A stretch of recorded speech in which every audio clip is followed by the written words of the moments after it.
All right, guys, so in this video, we're going to discuss real estate investment taxes. Okay, there are a number of reasons that real estate investing is really tax advantageous. And I'm going to kind of break these down very high level for us so we understand how it works and why it's so popular, right? This is one of the main reasons people get into real estate.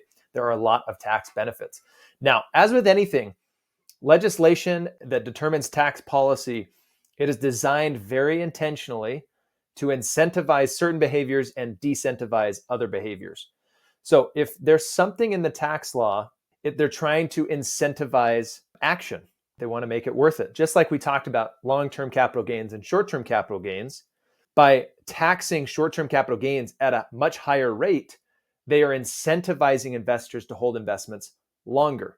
That's what they want. And so people end up holding it longer because it makes more sense financially for them. So in the same vein, real estate has a lot of different tax advantages. And the bottom line is the IRS or legislation, really, they want to encourage real estate investment. They want to make it appealing. And so they offer a number of different benefits. So we're going to break these down in just a few different videos.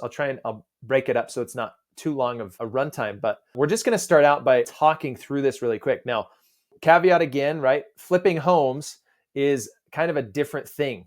Okay, if you're flipping homes, buy something, rehab it, sell it after 3 months or something like that, then those are all short-term capital gains.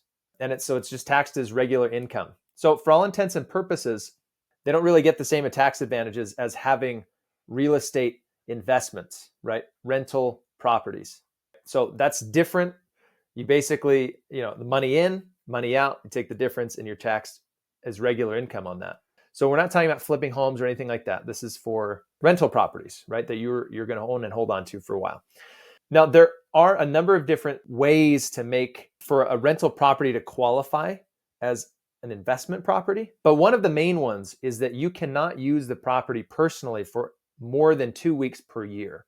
Okay, so as long as you stay under that 14 days per year, then you can take advantage of all these tax benefits, okay? Now, let's say you own a second home, a vacation home. Let's say you end up using it 1 or 2 months out of the year, but then you rent it out for the rest of the time. Then you can't take advantage of the vast majority of these things, okay? You don't get to deduct all the different expenses and things like that. Now, you still get rental income. You just don't get the tax benefits associated with it. So that is important to keep in mind. So if you have a property and you use it for less than 2 weeks per year, like personally, then it can qualify as a rental property, like an investment property, okay? So number one is we get to deduct expenses from rental income. The expenses are kind of consist of this: property tax, homeowner's insurance, property management costs. If you're paying somebody to manage the property for you, that's deductible, right? Just normal business expenses. The mortgage you pay is not deductible fully, okay? The part of the mortgage payment that is, right, there's part that's principal, part that's interest. The principal portion is actually just going into your property. That's just a capital investment, right, into the property itself. It's not an expense. So that one is not deductible, but the interest portion is deductible. Okay, so the interest is deductible, the principal is not. And then any other expenses you have, right, ongoing maintenance, you pay a neighbor to mow the lawn every week or whatever it might be, if there's a small repair that needs to be made, things like that. So these are all ongoing ordinary expenses, okay? Now, there are other types of expenses that are classified differently. So let's say, for example, that you do some significant upgrades to the home, right? Let's say you redo the kitchen.